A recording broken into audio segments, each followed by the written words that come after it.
You want a victory Monday? Well, how about a statement victory Monday? The Cleveland Browns. Everything went wrong in the first quarter, and they still circle the wagons and beat the Baltimore Ravens in Baltimore. Your post-game Locked On Browns starts now. You are Locked On Browns, your daily Cleveland Browns podcast. Part of the Locked On Podcast Network. Your team every day.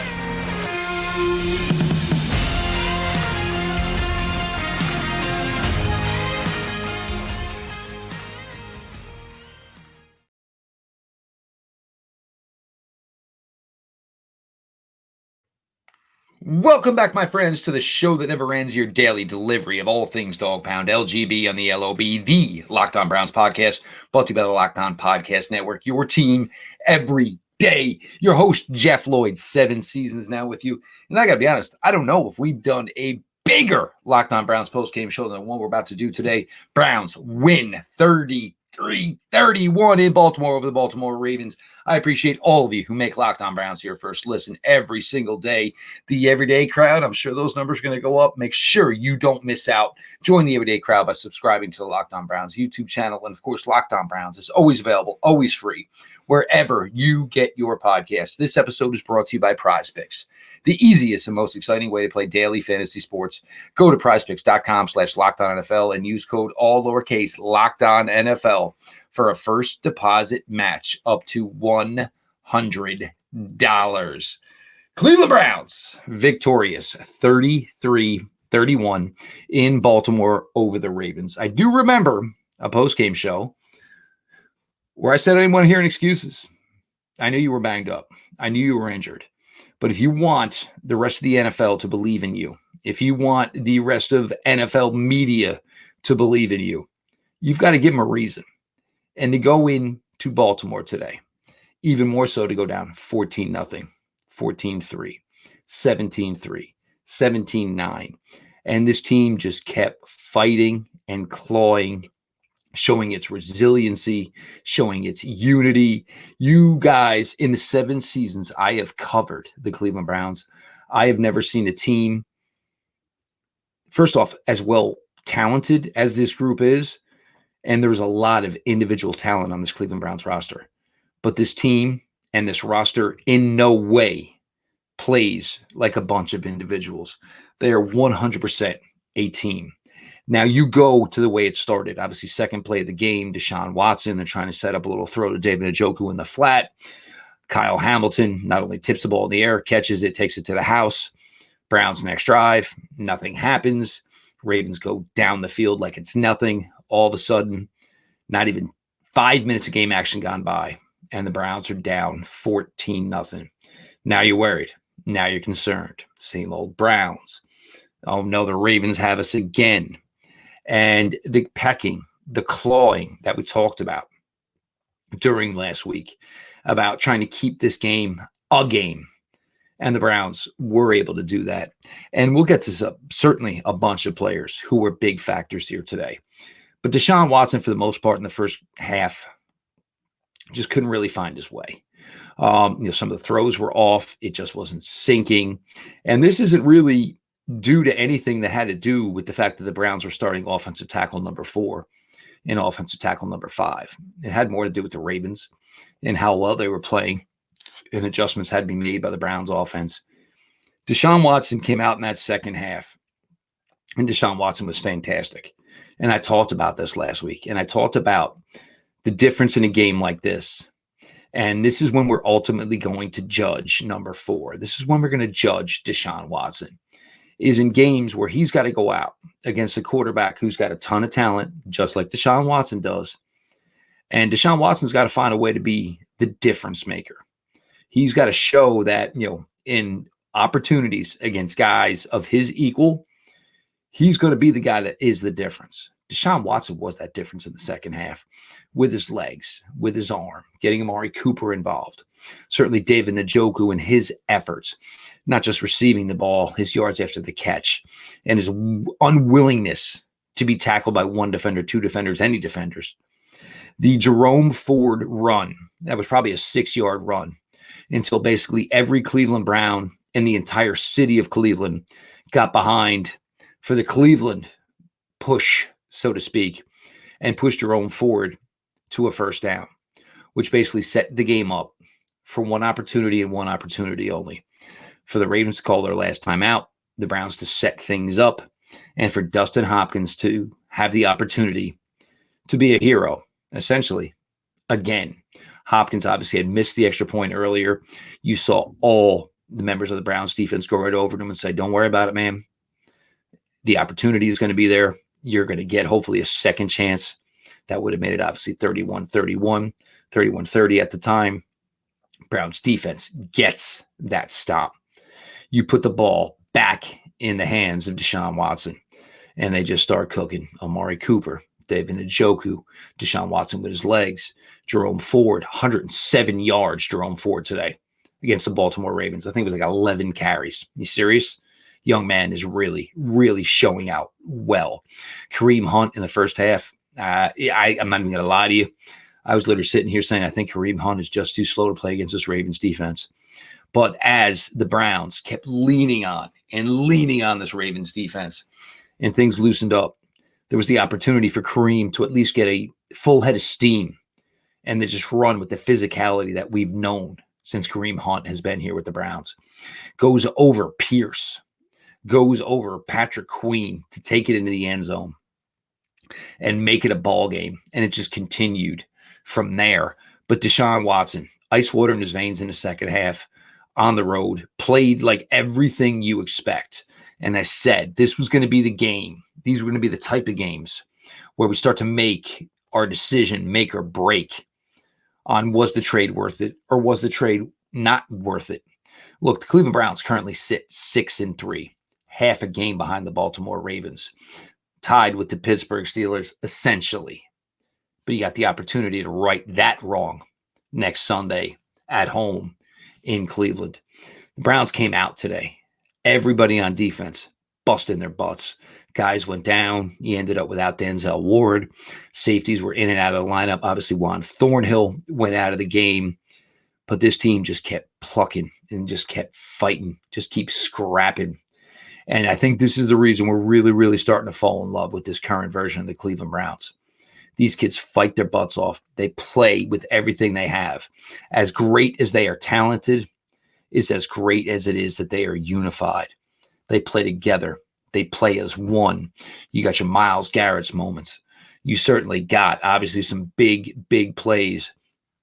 Greg Newsome, and we're going to get to that here in a minute, because when you finally get that first one, Greg Newsome, you better make all you can with it. And G New certainly did that. We're going to continue here. Your latest Locked On Browns.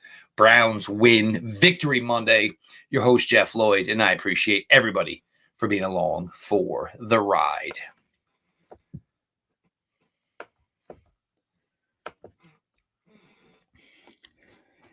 My family and I, we've got a bunch of live local music venues in our area. Spring, summer, there's a lot of outside places we can go see music. But the biggest problem is we are last second concert ticket buyers.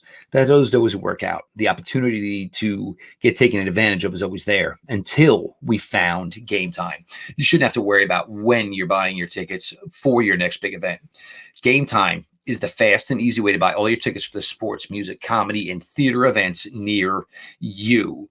One of the things we love about Game Time is obviously last-minute tickets. That's us. That's who we are. That's how we purchase our tickets. Flash deals, zone deals, views from all seats in the venue, lowest price guarantee, event cancellation protection. Heck, they will even cover you if you lost your job. One of the things about Game Time I love is you can see the view from your seat before you buy, so you know exactly what to expect when you arrive. The prices show your total up front. So you're not getting you're not only getting a great deal, you're not getting screwed over with hidden fees. You know everything right up front. Game Time has tickets right up to the start of the event and even an hour after it starts. It's the place to find last minute deals. With zone deals, you pick the section and Game Time picks the seats for an average of an 18% savings. The Game Time guarantee means you'll always get the best price. If you find tickets in your section or row for less, Game Time will credit you 110% 50% of the difference. Download the Game Time app, create an account, and use the code LOCKEDON for $20 off your first purchase. Terms apply. Again, create an account and redeem code LOCKEDON NFL for $20 off. Download Game Time today. Last minute tickets, lowest price, guaranteed.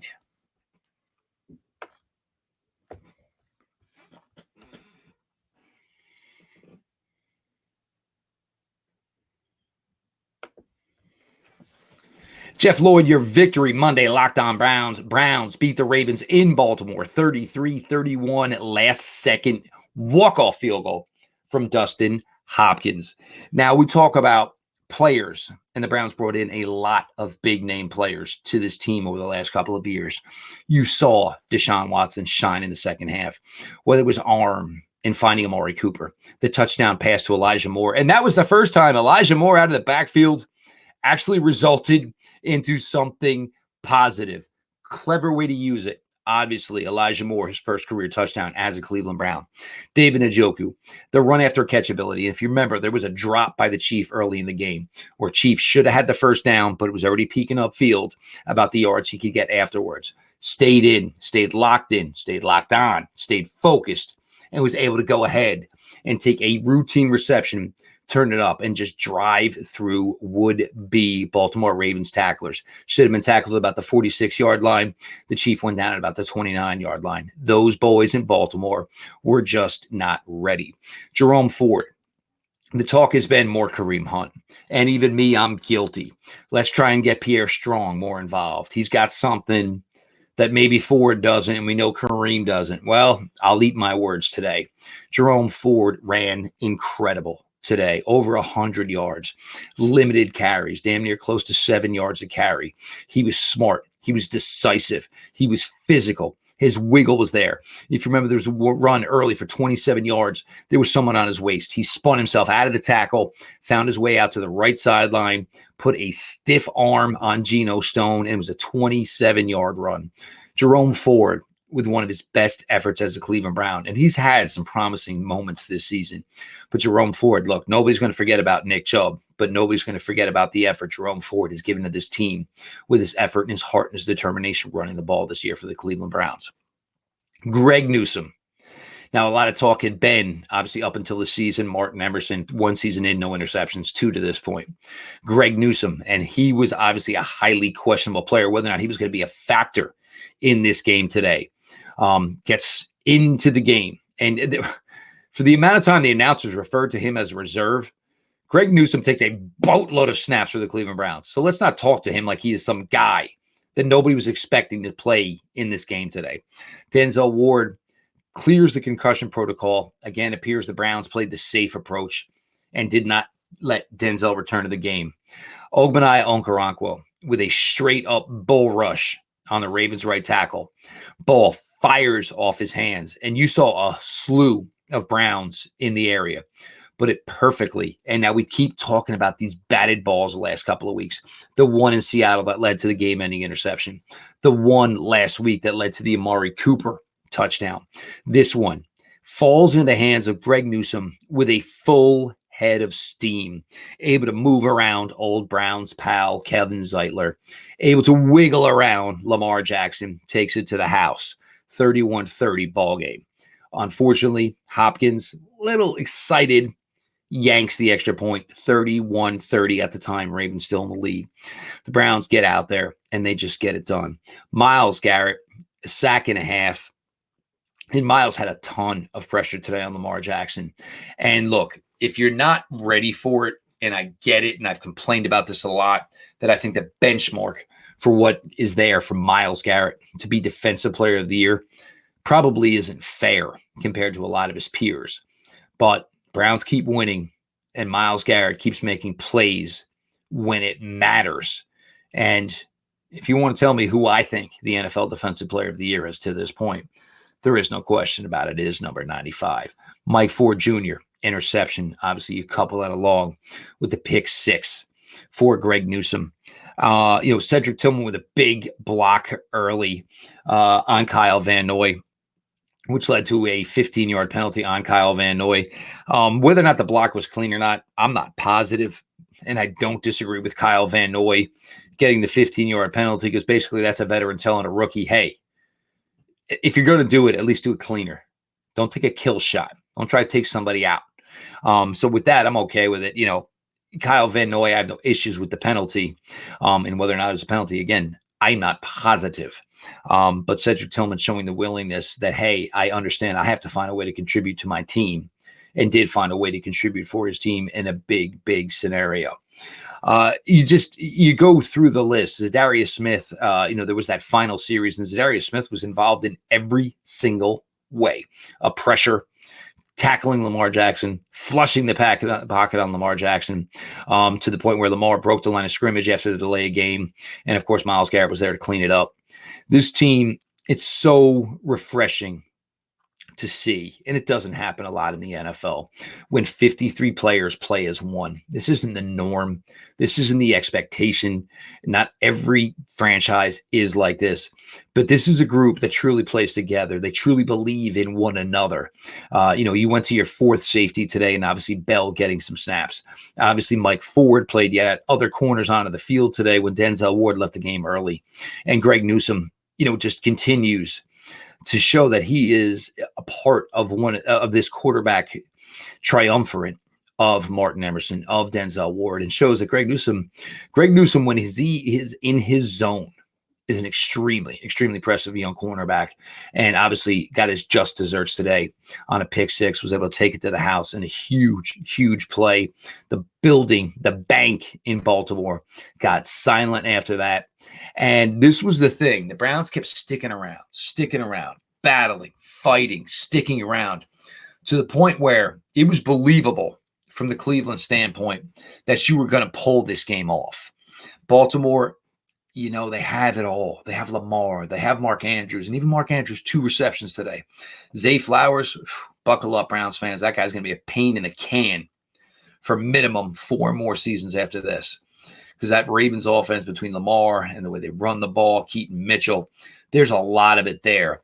But what I tried to tell a lot of people last week was, when this Browns defense plays up to their capabilities, they can give this team a chance to win against anybody, anywhere, at any time. And that should have been the takeaway from today's game. Yes, it was 14-0.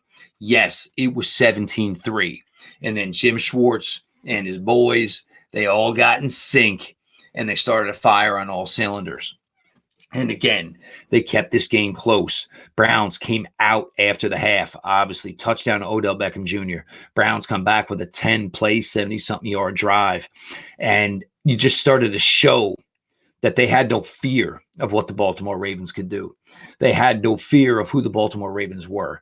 They knew that their presence in the AFC North is just as significant as all the other 4 teams. Pittsburgh wins today over Green Bay. And much like I talked about with a good friend of mine, who's a Houston Texans fan, I said, I need you to shock the world for me this Sunday. And the Texans did just that as C.J. Stroud returns to Ohio.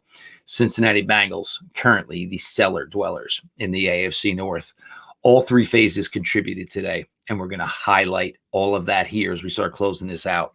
Victory Monday, Locked On Browns, and I appreciate all of you for sticking along for the ride.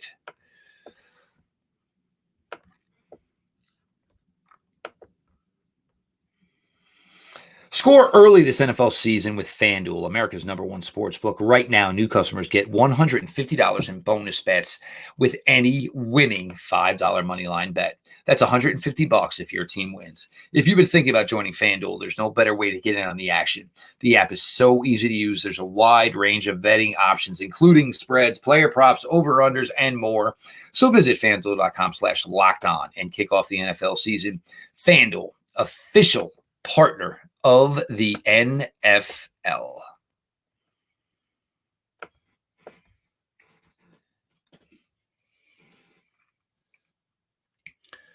Cheers, Brownie fans.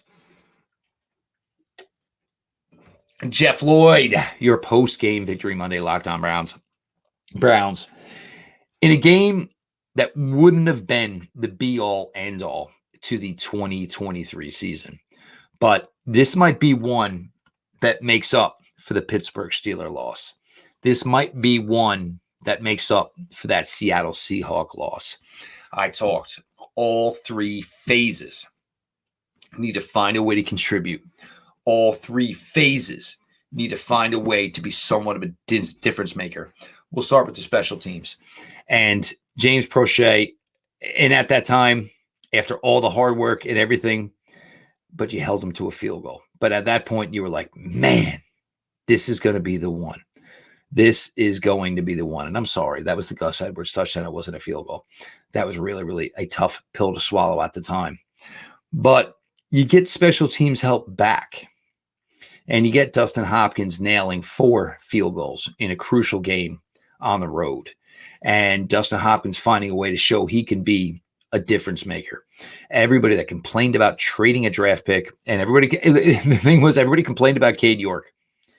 And then everybody, well, what's going to be the solution? Oh, no, you traded a draft choice for a kicker. Well, I don't want to hear anybody complaining about the trade for Dustin Hopkins now. He has been everything and then some for this Cleveland Browns team, this Cleveland Browns special teams up until this point this season. Now you get to the defense. And look, Myles Garrett coming a huge 2 plays in a row. Okoronkwo, obviously with very active hands, which led to the ball getting batted up into the air and led it to Greg Newsome, and a guy who truly probably needed a big, big moment. Greg Newsome comes flying up 1,000 miles an hour, and nobody's going to stop him, and he takes it to the house. A crucial, crucial touchdown at the time. And then you put that Browns defense on the field one more time. And you're starting to feel it, though, man. You see the body motion of these guys, JOK, whether it's the tackles, whether it's the edges and Zadarius Smith. You can see everybody starting to sense what's coming on. And, hey, whatever happened for 50-something minutes doesn't mean a hill of beans. Make a stop. Give our guys a chance to make a difference. And the Browns defense did just that. Get the punt. Browns are on offense. And number 4, Deshaun Watson, the guy the Browns gave up so much for. And everybody's still criticizing whether it was the right thing, the wrong thing. And there never may be a true answer to whether or not it was the right move or it was the wrong move. But Deshaun comes back last week healthy. Browns get a 27-0 shutout win. He starts slow today against a defense that maybe in the NFL can only parallel the Cleveland Browns. And you want to know what? It starts slow for him. He takes some licks. He's not finding what's going on. And then all of a sudden, the brain goes on. And he starts taking anything positive he can get, whether it's a dump off to the flats, whether it's a scramble that only gets 2 or 3 yards, or that long scramble, which must have been 14, 15 yards. And then all of a sudden, the Ravens were on their heels, which led to obviously a Jerome Ford run. And all of a sudden, here's Jerome Ford at 6 yards. And like I said, a whole bunch of help. And it felt like almost every Browns fan behind there pushing and shoving and digging their feet into the ground. And the next thing you know, it's a first down. Baltimore's got to take a timeout. And all of a sudden, Baltimore's got 1 timeout left. 1st and 10, about 1:07 to go. Browns run the ball once. Baltimore takes a timeout. Browns run the ball again. Baltimore's got no timeouts. Browns set it up about the 23-yard line. Deshaun Watson dives down dead center of the hash marks. Browns special teams come out. Hewlett, snap. Barakwes, hold. Hopkins, dead center. Browns win 33-31 in Baltimore. And we talked about if the Browns didn't pull this one off, this very well could have been the AFC North being over in Baltimore, telling everybody else in that division, rear view mirror time. Well, the Browns made a difference today. And the way this week's going to work, Baltimore, Cincinnati Thursday night. Browns host the Pittsburgh Steelers Sunday in Cleveland. It just got real. If you had your doubts about this Cleveland Browns team, if you didn't think this team was truly ready to compete for the AFC North here in 2023, I tried to tell you it was a mistake. I tried to tell you all you needed to listen. This is a team with a bunch of great individual talent, But this is a team that is not a bunch of individuals. And stuff like that just keeps getting bigger and bigger. And when you get in tough situations, like 4th and goal in Indianapolis, and you find a way to win, like a field goal to pull it out in Baltimore, and you get it done. This is what it's about. Pay Coach Stefanski. Pay Andrew Berry. This is the way of this franchise. These are the guys that can deliver what has never been delivered to the Cleveland Browns. I am telling you now. I am Jeff Lloyd, your host of Locked On Browns. This is now my 7th season, and I ain't even going to lie. This is one of the most exciting episodes I've gotten to do because I was with y'all. We all thought the day was over. We were all pondering whether or not we should go out and break our leaves, start putting up Christmas decorations. But the Browns rallied because this is what real franchises do, and this is now one of the top franchises in the American Football Conference. I appreciate everybody who makes Locked On Browns your first listen every single day. The YouTube crowd and subscribing to the Locked On Browns YouTube page is a key way of becoming part of the everydayers, and that number is just going to continue to get higher and higher. So I suggest you get on the train before it leaves the station. Locked On Browns is always available, always free wherever you get your podcasts. This has been your daily delivery of all things Dog Pound. LGB on the LOB. Victory Monday. Browns win in Baltimore, 33-31. Let's go, Browns.